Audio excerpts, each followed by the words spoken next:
présentation aura pour titre Soutien au comportement positif en milieu résidentiel pour adultes ayant un trouble du spectre de l'autisme. La présentation sera d'une durée de 25 minutes, suivie d'une période de questions de 5 minutes. Madame Hogan, je vous cède la parole. Super. Donc, bonjour, je veux juste m'assurer, est-ce que vous voyez bien ma présentation? Très bien, oui. OK, phew, j'ai eu peur. Excellent. Donc, je vais tout de suite aller vous présenter ça. Alors, ben, d'abord, merci là, pour ce bel accueil. C'est vraiment un plaisir pour moi d'être ici avec vous aujourd'hui. Entre moi et mon équipe de recherche, on souhaite vous présenter notre projet de recherche en collaboration avec la Fondation Véro et Louis. Donc, sur le soutien au comportement positif en milieu résidentiel pour adultes ayant un trouble du spectre de l'autisme. Donc, je vais juste tasser, mettre une petite chose ici. Parfait. Alors, ben, pour vous mettre en contexte, d'abord et avant tout, la recherche montre que la complexité là, du portrait clinique, en fait, des adultes ayant un trouble du spectre de l'autisme, on sait que ça se complexifie de plus en plus à travers leur trajectoire, notamment sur le plan de l'accessibilité à l'emploi, de leur autonomie et du logement. On sait également qu'il y a plusieurs adultes qui ont un TSA qui requièrent des hébergements qui sont vraiment appropriés et doivent répondre à leurs besoins spécifiques, là. Donc, la formation du personnel qui œuvre dans une ressource d'hébergement est vraiment essentielle et malheureusement, présentement, il n'y a aucune qualification qui est exigée pour le personnel des ressources intermédiaires ou des ressources de type familial destinées à la clientèle TSA.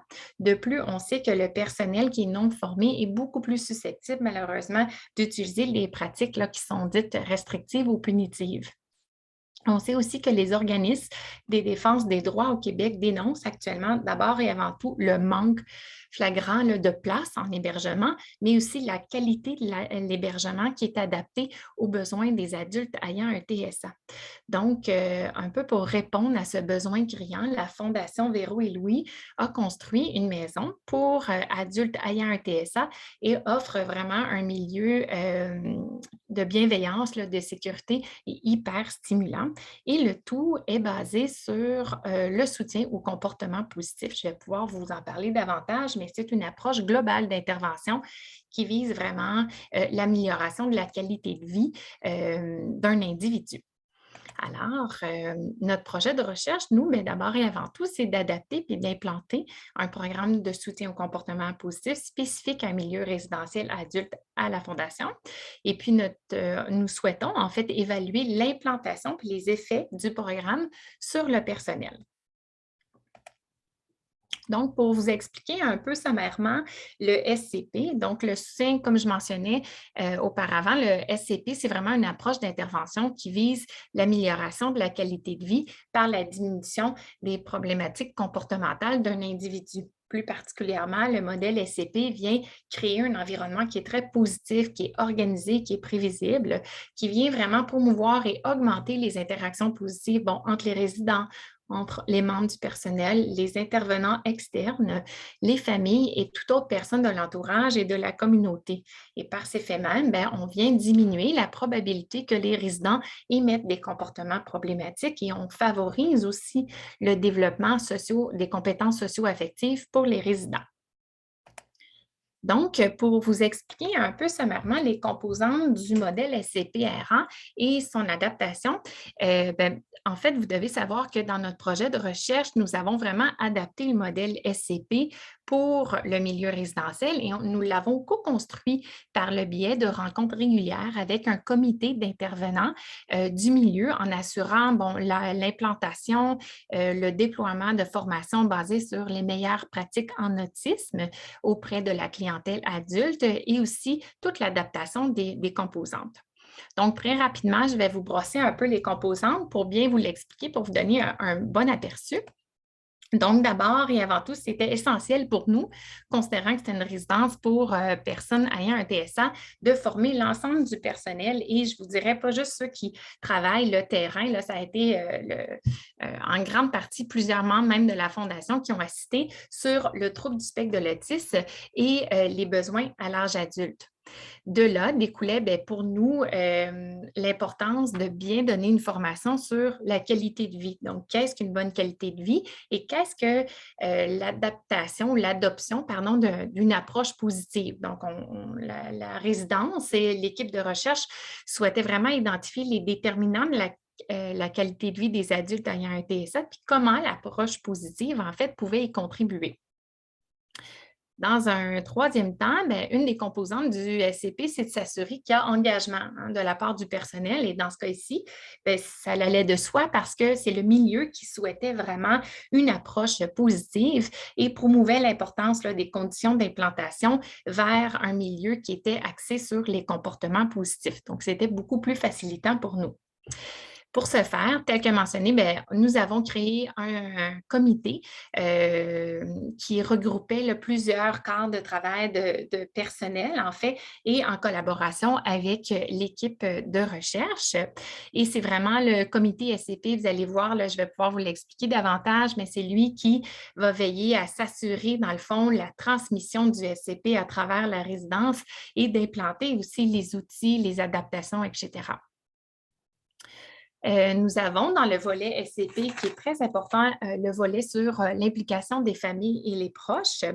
Nous l'avons fait également, nous continuons à le faire, vous allez voir à travers nos temps de mesure, mais d'abord et avant tout, nous avons rencontré l'ensemble des parents, en fait, dont leur enfant est résident à la résidence Véro et Louis, pour leur donner un aperçu de la formation d'une capsule, en fait, sur le SCP. Nous allons également les interviewer pour mieux comprendre leur expérience à travers la transition au niveau résidentiel. La détermination des valeurs est un élément clé dans le SCP parce que c'est ces valeurs-là qui sont axées, en fait, sur l'implantation des comportements positifs. La maison Véro et Louis, pardon, avait déjà de super valeurs d'identifier, donc, entre autres, le respect, l'autodétermination et l'engagement. Donc, pour ce qui a trait de la détermination et l'enseignement des comportements attendus, et vous allez voir la prochaine, la promotion des comportements attendus. C'est vraiment le cœur du SCP où l'important, c'est vraiment d'enseigner les comportements positifs puis de renforcer ces comportements-là.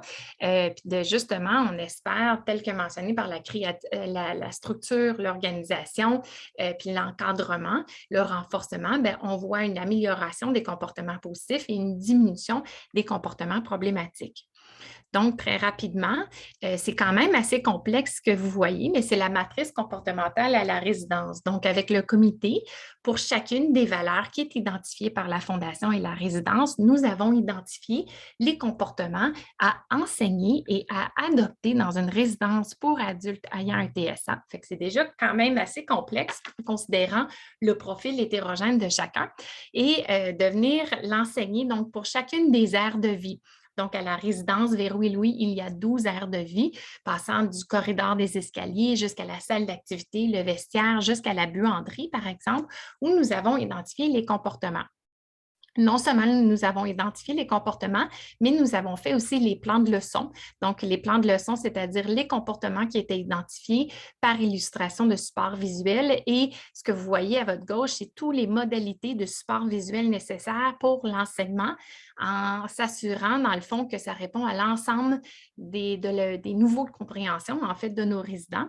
Et ce que vous voyez à droite, c'est un début d'image, en fait, basé sur leur système de renforcement qui a été établi sur 3 niveaux. Donc, une autre composante du SCP, c'est tout ce qui a trait à l'organisation de l'environnement physique et la programmation. Je vous dirais ici, c'est la richesse, en fait, de la Fondation également, de la résidence, là, parce que l'organisation de l'environnement, tout a été construit en fonction des personnes adultes ayant un TSA. Donc, c'est extrêmement épuré, ça répond énormément à leurs besoins sensoriels. Donc, c'était beaucoup plus facile pour nous d'implanter, en fait, les plans de leçon pour l'enseignement explicite des comportements positifs. Et finalement, les deux dernières composantes sont la gestion des comportements problématiques et la collecte et l'analyse des données. Donc, pour ce faire, nous avons encore une fois donné de la formation sur la gestion comportementale, l'évaluation de la fonction des comportements à tous les membres du personnel, avec l'équipe clinique également. Et nous avons donné une formation sur la collecte et l'analyse des données qui se fait par un compilateur qu'on appelle l'explorateur. Donc, pour ce qui a trait du modèle, le comité, en fait, comme je vous mentionnais, là, le comité, c'est lui qui va faire la planif des activités, le suivi des formations. Il va veiller à s'assurer de transmettre les communications aux parents sur le modèle, à analyser les données et à réviser et améliorer le tout pour s'assurer que tout est conforme. Donc, notre projet de recherche en plusieurs étapes, ça a initialement commencé en mai 2021, où en même temps que les résidents là, sont entrés progressivement là, en plusieurs étapes en juin. Donc, le développement, la consultation avec le comité et la validation du modèle SCP s'est fait entre juin 2021 et janvier 2022. Ça a été vraiment très intensif à raison d'une fois semaine, des gros blocs de 3 heures pour bien collaborer. Donc, il y a un leadership extraordinaire là, de la part de la résidence avec toute son équipe à ce niveau-là et le comité pour officiellement implanter le modèle SCP, donc adapté aux besoins TSA progressivement à partir de février 2022. Nous sommes présentement dans la phase de l'expérimentation et nous comptons faire les améliorations à partir de septembre. Donc, pour vous expliquer un peu les modalités de la collecte de données, d'abord et avant tout, les premiers temps de mesure se sont faits en juin, où nous avons passé là, vraiment une série de questionnaires à l'ensemble du personnel, le but étant d'évaluer son implantation puis en regard du personnel.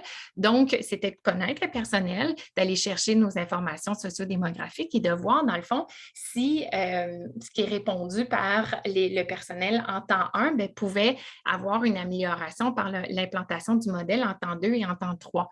Donc, les questionnaires viennent vraiment répondre à comment les intervenants comprennent en fait les problématiques comportementales qu'ils voient à la résidence, comment ils se sentent en regard des problématiques comportementales, quelle est leur perception en regard du modèle et quelle est la facilité d'utiliser le modèle dans le cadre de la résidence. Donc, vous pouvez voir que ce sont tous les mêmes questionnaires qu'on passe en temps 1, en temps 2 et en temps 3. Et nous avons actuellement, le prochain temps 2 est au mois d'août. Et entre ça, nous allons rencontrer les parents afin vraiment de leur passer une entrevue semi-structurée là, sur la compréhension de leur expérience à travers la transition résidentielle et aussi l'implantation du modèle SCP. Il est aussi prévu entre le temps 2 et le temps 3, dans le fond, l'observation dans le milieu, à savoir si le modèle fonctionne, bien entendu, par l'évaluation, par le questionnaire preset. Donc, pour le moment, nous avons collecté notre premier temps 1 de mesure. Le tableau résume là, les caractéristiques socio-démographiques des participants. Sommairement, la moyenne d'âge des employés est quand même intéressante, c'est autour de 37,8 ans. On a une proportion, bien entendu, de femmes beaucoup plus importante que les hommes et près de la moitié des employés ont reçu une formation collégiale. Plus de la moitié du personnel aussi qui œuvre à la résidence sont des éducateurs spécialisés.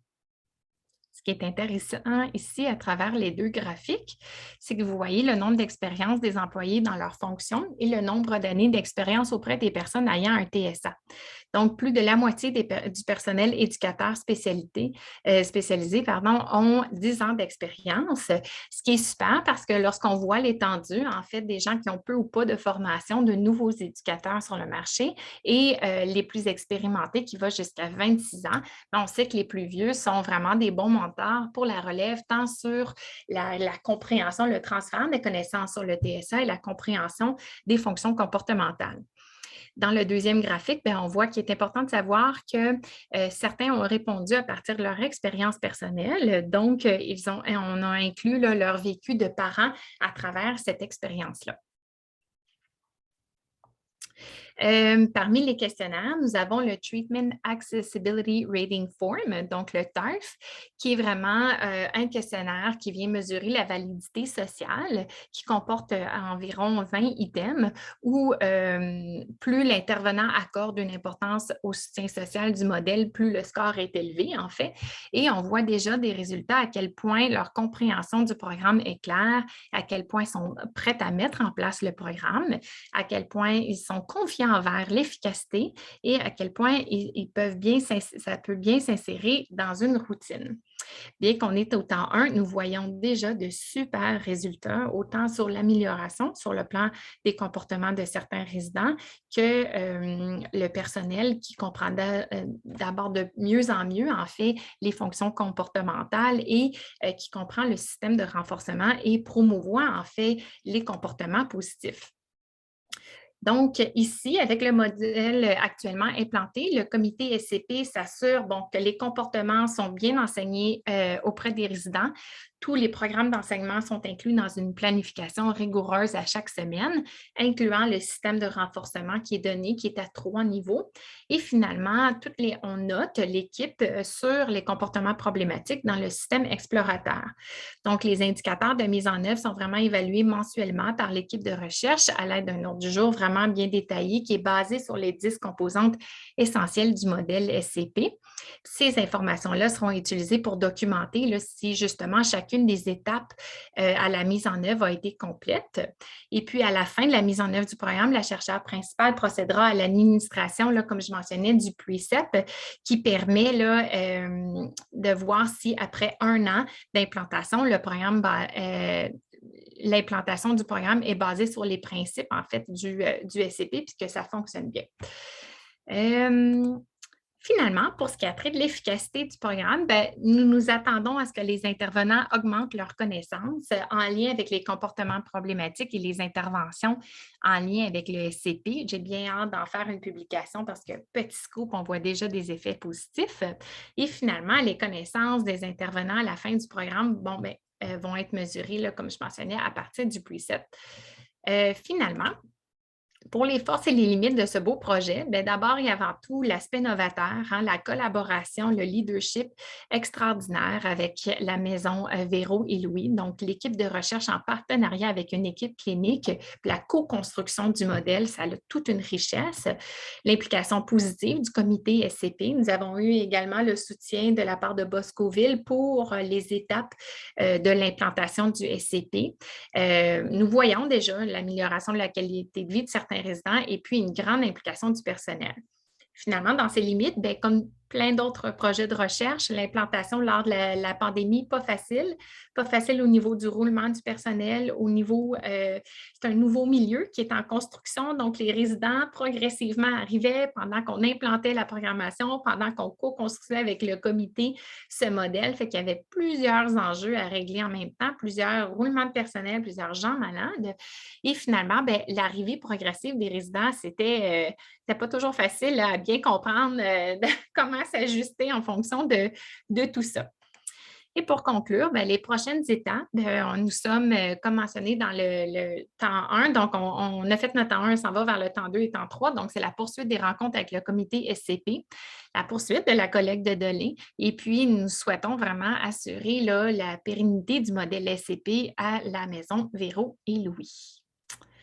Alors, voilà, je vais arrêter le partage.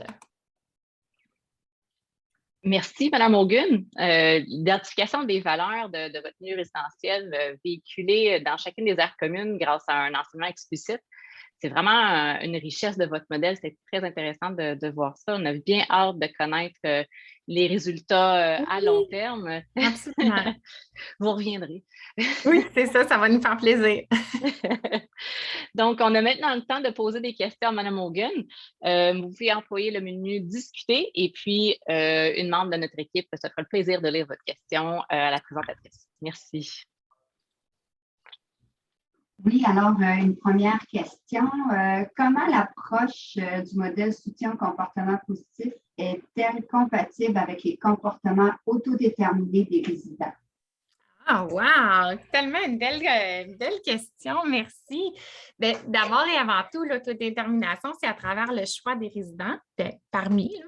Et le soutien au comportement positif, en fait, c'est qu'on promouvoit les comportements positifs. Donc, on promouvoit les comportements sociaux qui sont déjà présents, les émergences comportementales que les résidents peuvent avoir, puis justement, dans les possibilités qu'il a sa résidence, justement d'aller à travers les aires de vie, d'implanter, de fonctionner quotidiennement, bien, le modèle SCP vient répondre à ce comportement-là en renforçant puis en permettant justement de prendre les résidents. D'ailleurs, j'ai plein de petites idées en tête, mais de prendre un résident qui lui-même, par exemple, fait son choix de vêtements le matin lorsqu'il s'en va. Lorsqu'il s'en va en berline, et puis là, il s'habille, puis il place ses choses, et que là, tu vois l'autre résident qui répond « Hey, tu fais bien ça », puis qui répond positivement, que l'intervenant vient renforcer, bien, d'abord et avant tout, l'action d'autodétermination du premier, puis dans un deuxième temps, de renforcer le comportement positif qui est émergent. Je trouve que c'est un exemple qui répond bien à l'autodétermination. Puis il faudrait vraiment que je parle à M. Cahouette. Ça pourrait être un super projet de recherche là, avec le SCP de Martin Cahouette, qui est hyper expert dans le domaine. Voilà.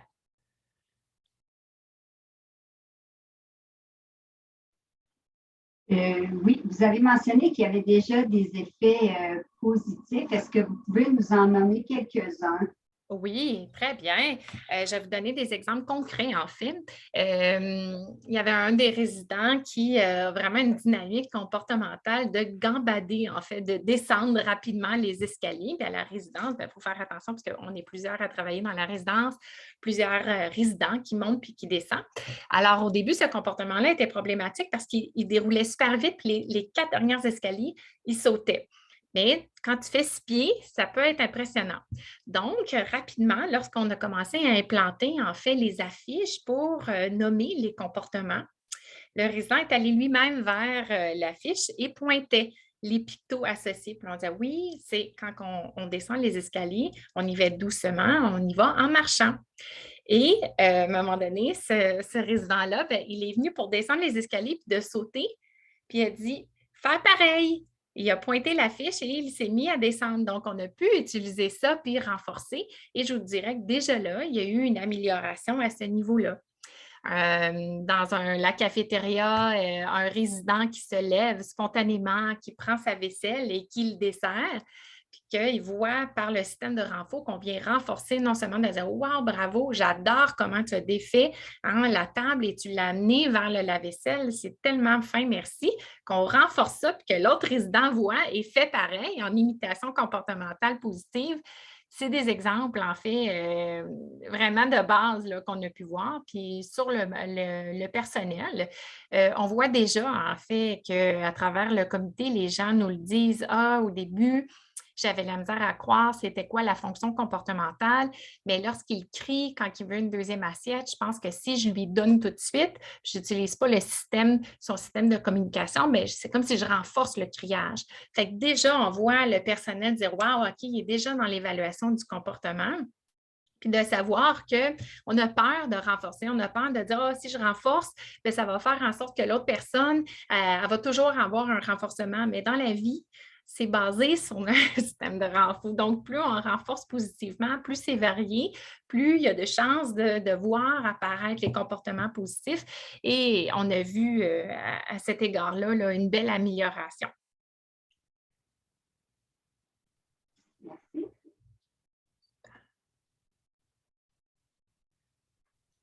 On a le temps pour 2 autres questions.